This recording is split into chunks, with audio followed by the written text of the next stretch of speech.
Good morning everyone, welcome back to another dive into the Shadowverse here on this channel, where today, we're having breakfast. For you guys, it's a sweet new deck profile to look at, but for me, I get to try out this abomination that I found at Walmart that is a breakfast ramen.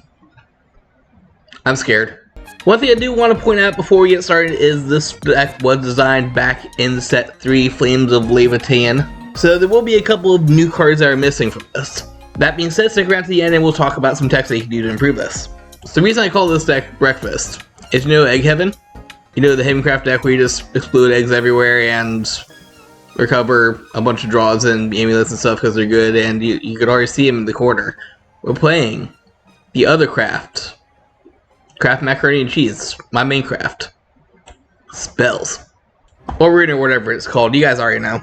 The reason I chose to go with this one is mainly Runecraft's ability to just spam a bunch of spells and have a lot of discard fodder, stuff like Spell Chain. That's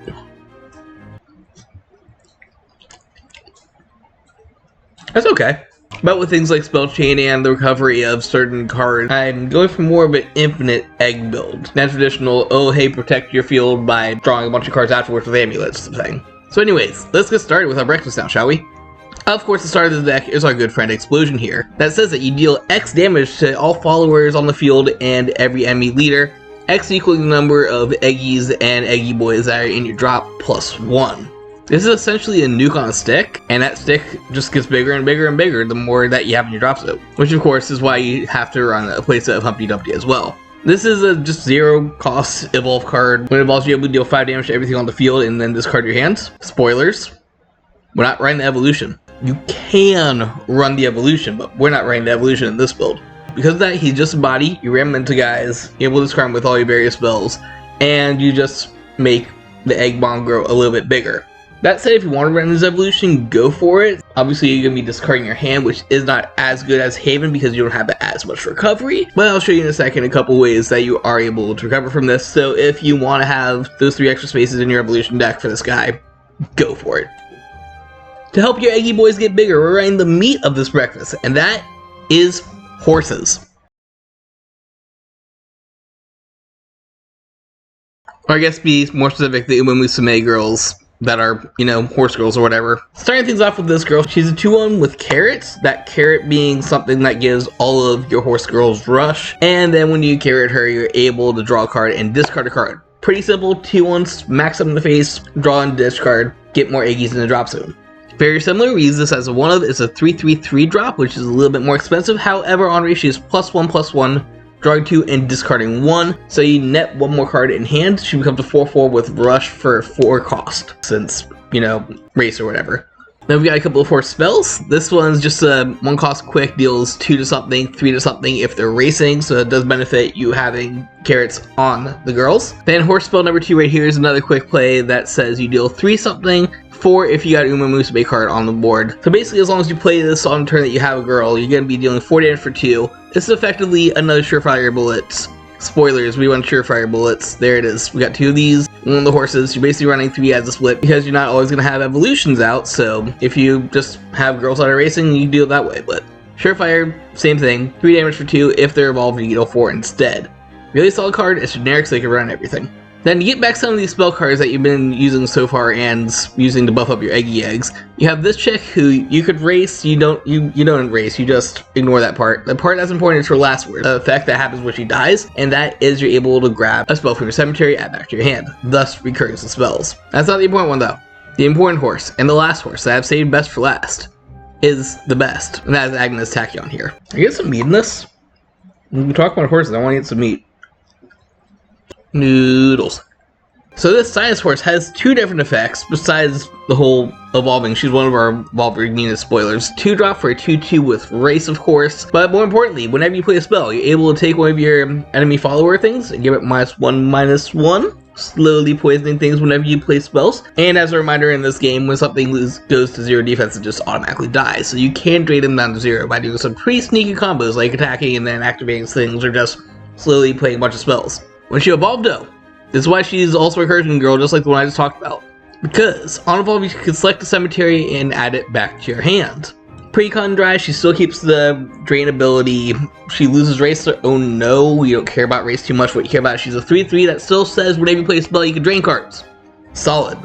Love Tachyon. Tachyon best horse. Honestly, I still haven't watched Uwe Musume at all. We are running 3 carrots to race and 2 Tachyons to evolve. You can run 3rd Tachyon if you want, but you are cutting your evolutions a little short the more carrots that you have here. Speaking of evolving units, next one we'll talk about is our girl Merlin here, who's a staple in all decks spellcastery. That's because when she evolves, you're able to play a spell in your graveyard for free. Something that costs 3 or less, I mean. Which is basically any spell that you play in this deck, because we're not playing any big bombs, it's all little guys. To get to Sweet Little Witch herself, though, we are going to have to play her base follower, who's a 3/2, 3 cost to evolve, which kind of sucks. This is going to be one of the reasons that you want to go second in this deck, just to lower her evolve cost by 1. But her fanfare, you're able to search for any spell and add to your hand. So that will help you look for eggs, it'll help you look for the cards we talked about, and the cards I'm going to talk about in just about now.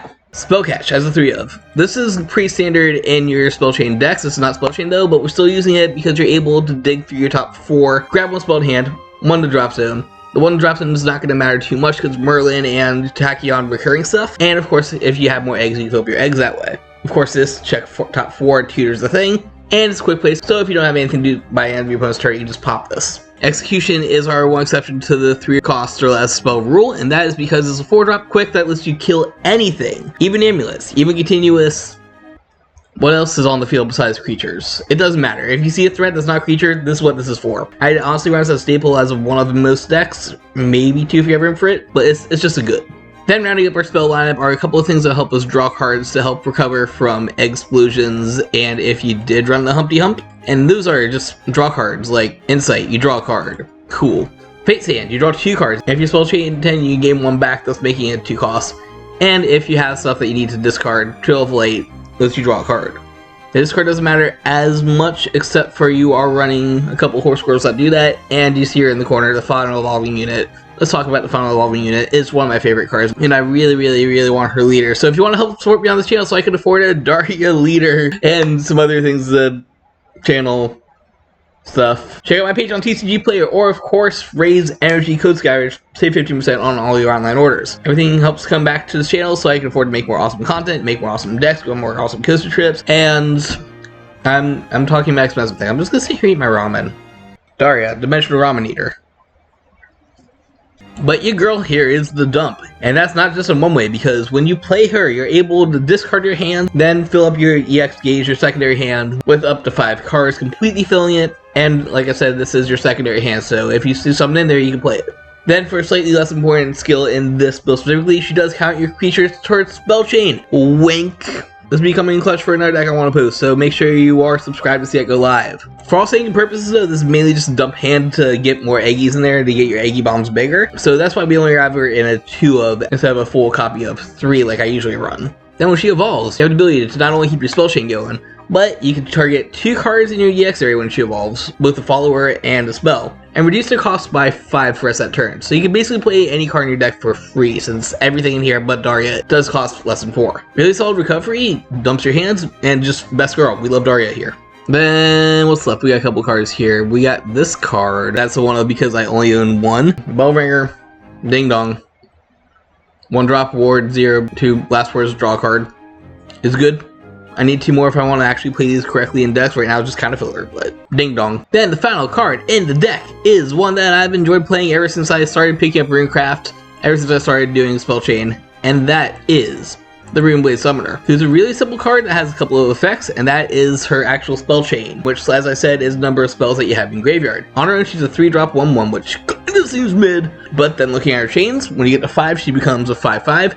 And if you happen to be at 10 spell chain when you play her, she also has Storm. So effectively, this is going to be our cleanup card after we were done egging everything in the face. And that is a 5/5, so that's just smack them right in the face. They can play multiples of it in a turn pretty easily. In general, the strat of the deck is to use this egg as many times as humanly possible. Obviously, we have 3 copies of it. We want to dump our Eggy boys in the graveyard. When able to maximize this, we have things like the Merlin Evo that lets you cast it again for free. We have things like the Agnes Evo and Agnes Jr. that let you grab your spells back so you can use them again. Basically, we're going to be trying to use this egg as many times as possible, which is why I'm also calling this deck Infinite Egg Works. You know? This actually isn't that bad. Just had to put some cheese in it to complete the breakfast. Oh yeah, I promised you we go over set 4, didn't I? A couple of options here. First of all, we got this bird, who's just a 1/1 with Rush. Has fanfare and last words that you can discard spell and draw a card. Once again, another way to just this stuff start the cycle, but like I said, you're not going to be going for spell chain as much as putting specific cards in the graveyard just to draw cards, so maybe. It's 1/1 Rush bird, not bad. Chain of Calls, be able to check your top 5 for followers so you can find those imperative evolution cards. It's another Horse Girls. This one I'm a little iffy on. It feels more like it's for the deck I'm going to talk about in the future. But on favor, you do look at your top 4 cards, adding 1 to hand, 1 to grave, 1 to top deck, and 1 to bottom of deck. So you can stack your deck in any order that you want to. Then on Strike, you can check your top card once again and put it in the graveyard if you want. So this is decent. It's basically a scry 4 and then do whatever you want with them. And of course, this helps you put pieces wherever you want them. Then our last guy is a girl. Pure Heart Singer is another generic card, just fanfare and last words, draw a card. This is Deece. I mean, if you need more draw engine, there you go. If you're running the actual egg evolution, this gives you another draw off of your explosion thing, so something to keep in mind. Beep, beep, beep, beep, beep. So that is the Explosion Exbazaluja egg, man. Is there egg in this? There is egg in this. What do you guys think? Is the egg actually able to maintain its place in Runecraft, or does it just belong in Haven where you could protect it? What other things would you put into your Runecraft breakfast? Am I insane for actually having breakfast ramen that I found at Walmart? Comment all these things and more down below, and while you're down there, make sure to hit that like and subscribe if you haven't already. Wink!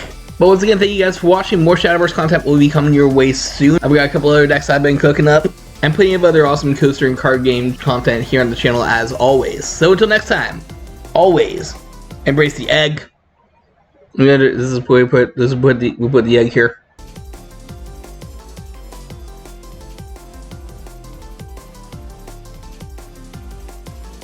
Jokes on you guys. You thought it was morning? It's actually night.